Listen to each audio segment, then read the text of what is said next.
நிகழும் பாரத போரானது தனது இறுதி கட்டத்தை நெருங்கிவிட்டது.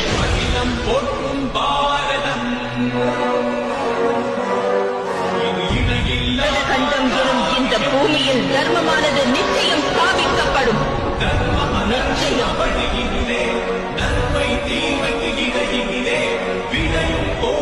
சத்தியம் வென்றிடுமா? சக்தியையும் பக்தியையும் ஜென்மத்தின் முக்தியையும் அகிலம் கோகிலம் அற்புத காவியம். கிருஷ்ணனின் மகிமையும் கீதையின் பெருமையும் ஒன்றாக சங்கமிக்கும் புண்ணிய காவியம் மகாபாரதம். நிகழும் பாரத போரானது தனது இறுதி கட்டத்தை நெருங்கிவிட்டது. அகிலம் போற்றும் பாரதம். கண்டம் எனும் இந்த பூமியில் தர்மமானது நிச்சயம் ஸ்தாபிக்கப்படும். நிச்சயம். நன்மை தீமைக்கு இடையிலே விடையும் போரினை சத்தியம் வென்றிடுமா?